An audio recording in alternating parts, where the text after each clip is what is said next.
Bonjour à tous et bienvenue à Catch Club. Comme tous les dimanches, on se retrouve pour les news et aujourd'hui on va parler de CM Punk, de Riddle, de WrestleMania, de NXT et également une petite mise à jour par rapport à de nouvelles recrues. On démarre avec CM Punk qui fait pas mal d'interviews ces derniers jours pour hyper ses débuts à la AEW et également son premier match depuis son retour qui aura lieu ce soir lors de All Out face à Darby Allin. Et donc lors de ces interviews, CM Punk répond à toutes les questions des journalistes et il y a quelques jours, un journaliste lui a demandé s'il avait eu des contacts avec la WWE avant de signer avec la AEW. Et voici la réponse de CM Punk. La WWE m'a contacté aux alentours de décembre 2020 pour un éventuel retour. Et je me rappelle que l'une des premières choses que je leur ai dit, c'est ne jouez pas avec moi, ne jouez pas à des jeux. Mais ils ont joué à des jeux. Il y a des choses qui ne changeront jamais. Et quand vous démarrez une conversation de cette manière avec des gens avec lesquels vous avez un passé, comment est-ce que vous voulez les prendre au sérieux? Je sais exactement qui ils sont, et ils continuent de le prouver. Donc personnellement, j'essaie simplement d'être aussi diplomate que je le peux.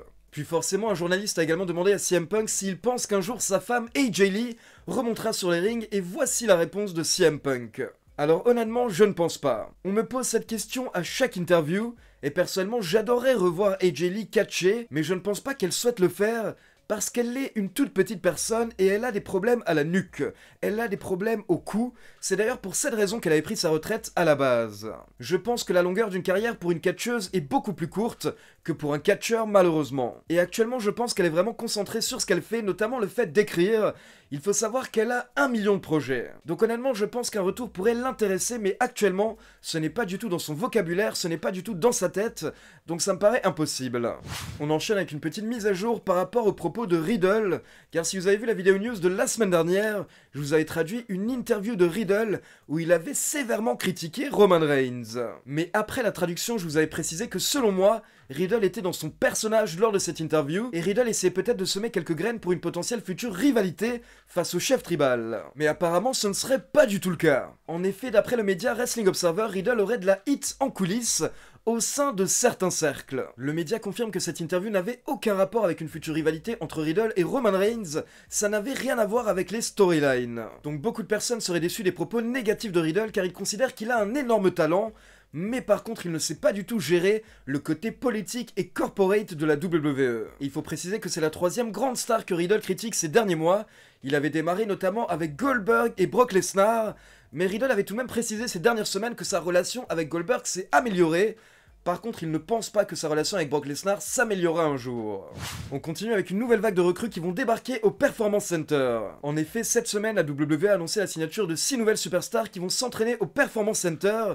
Et parmi ces superstars, il y a des noms que vous allez reconnaître. Donc voici la photo des nouvelles recrues et comme vous pouvez le voir, il y a 3 garçons au milieu. Et en partant de la gauche, le premier au milieu est Joseph Fatu, le petit frère d'Uso et donc le cousin de Roman Reigns. Je vous avais déjà parlé de Joseph Fatu il y a quelques mois, car il catchait sur le circuit indépendant sous le nom de Sefa Fatu, et je m'étais dit que ça pourrait être intéressant que de l'amener à la WWE, et pourquoi pas même dans la Bloodline. Eh bien c'est fait, dorénavant il a bien signé un contrat chez Vince. Ensuite au milieu de la photo vous avez le catcheur le plus grand, il s'agit de Ben Buchanan. Pour info, pour les anciens, c'est le fils de Bull Buchanan. Et enfin, le troisième catcheur au milieu qui fait un signe peace et qui a des tatouages au bras est Bobby Stevenson, le frère du médaillé d'or aux Jeux Olympiques Gable Stevenson. Donc ces 6 nouvelles recrues ont été annoncées début de semaine, mais ce n'est pas tout, car il y a quelques heures, plusieurs médias américains ont annoncé que le médaillé d'or aux Jeux Olympiques Gable Stevenson aurait également signé avec la WWE. Donc pour le moment ce n'est pas encore officiel, mais ça a bien l'air d'être vrai, car pour info Gable Stevenson a lui-même tweeté en disant qu'il venait de signer un contrat, mais il n'a pas précisé avec qui. Pour info, il faut savoir que depuis sa victoire aux Jeux Olympiques, Gable Stevenson draguait la WWE, mais également l'UFC.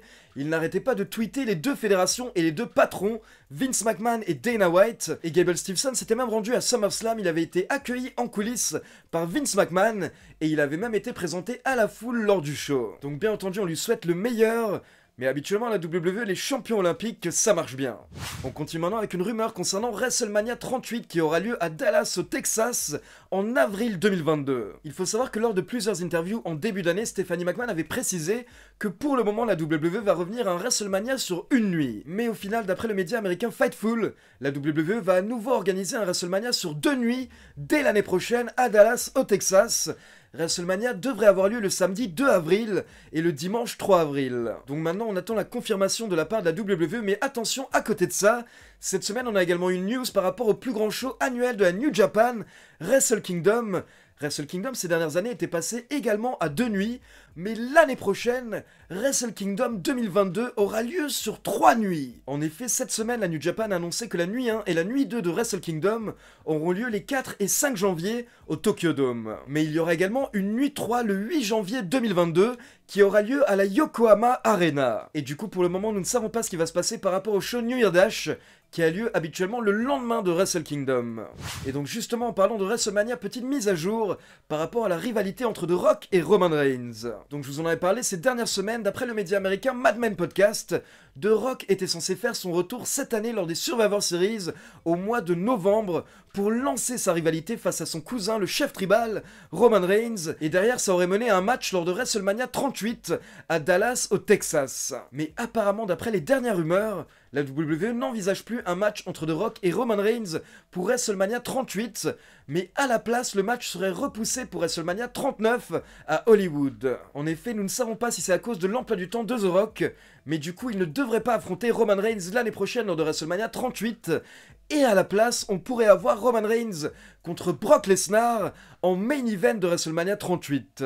On continue maintenant avec une mise à jour par rapport à NXT, car pour ceux qui ne sont pas au courant, il y a une dizaine de jours, j'ai posté une vidéo traduction de Nick Khan, qui est donc le président de la WWE, et lors de cette interview, Nick Khan a clairement expliqué que NXT va subir des modifications, des changements lors des prochaines semaines. Et quelques jours plus tard, nous avons la fédération qui a dévoilé un nouveau logo pour NXT, et ils ont également dévoilé une date, le 14 septembre. À partir du 14 septembre, nous aurons la nouvelle version de NXT. Mais attention, ce n'est pas tout, car ces derniers jours, nous avons plusieurs grands médias américains qui ont sorti des rumeurs comme quoi Triple H ne sera plus à la tête de NXT, mais dorénavant le show sera produit et réalisé par Vince McMahon et Bruce Pritchard. Donc forcément beaucoup de fans étaient déçus et beaucoup de fans ont eu peur, car ils se sont directement rappelés les premières saisons de NXT, qui étaient justement dirigées par Vince McMahon, et qui n'étaient pas toujours top on va dire. Mais soyez rassurés, apparemment ces rumeurs ne sont pas totalement correctes. Car en fait ces dernières heures, les médias américains nous ont donné plus de détails, et apparemment Vince McMahon et Bruce Pritchard seront bien plus présents à NXT, mais par contre ils ne vont pas totalement diriger le show et totalement contrôler NXT. En fait, d'après les médias américains, Vince McMahon et Bruce Pritchard vont prendre les grandes décisions, les décisions majeures par rapport aux grandes storylines et par rapport aux têtes d'affiche. Donc Vince McMahon et Bruce Pritchard vont beaucoup plus intervenir, mais par contre, ce sera toujours Triple H, le grand patron de NXT, et ce sera toujours Triple H qui va gérer NXT au jour le jour. Donc Triple H sera toujours à la tête du show avec son équipe, qui est notamment composée de Shawn Michaels, Matt Bloom et Road Dogg. Mais par contre, dorénavant, il devra gérer les souhaits et les envies de Vince McMahon et de Bruce Pritchard. Donc rendez-vous le 14 septembre pour voir quelle sera la suite, quelle sera l'évolution de NXT.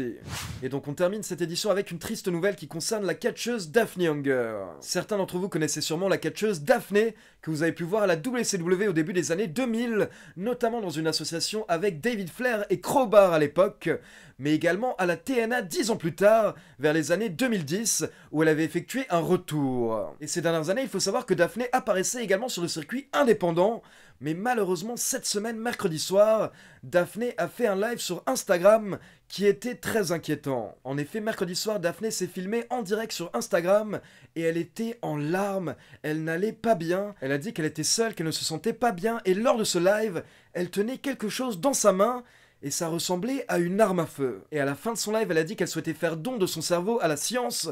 Donc là, forcément, après le live, les gens ont commencé à paniquer en ligne. Vous avez même des superstars comme Mick Foley qui ont tweeté pour essayer d'avertir la police, mais également ses proches, afin d'essayer de retrouver directement Daphne mercredi soir. Mais malheureusement, la police n'a pas réussi à la retrouver mercredi soir. Donc nous avons dû attendre à peu près 24 heures avant d'avoir une mise à jour. Et jeudi soir, nous avons appris, de par la mère de Daphne Younger, que Daphne est malheureusement décédée. Il faut savoir que Daphne Younger avait seulement 46 ans, et malheureusement personne n'a pu l'aider à temps, car vu le dernier live, clairement, Elle avait l'air d'être en pleine dépression et à côté de ça, apparemment, elle était également bipolaire. Donc bien entendu, je souhaitais terminer cette édition en rendant hommage à Daphne et surtout je souhaitais vous lancer un message. Si ça ne va pas, si vous avez des problèmes, n'hésitez pas à en parler autour de vous. Il y a toujours quelqu'un qui est là pour vous écouter, que ce soit de la famille, que ce soit un ami ou même un professionnel. Mais en tout cas, parlez aux gens autour de vous si vous n'allez pas bien et surtout ne gardez pas ça pour vous. Donc voilà, c'est tout pour les news de la semaine. Maintenant, comme d'habitude, c'est à vous. N'hésitez pas à me laisser vos avis dans les commentaires. Et comme d'habitude, n'oubliez pas de liker la vidéo, de vous abonner à la chaîne et de cliquer sur la petite cloche pour être informé de la sortie des prochaines vidéos. Ciao tout le monde!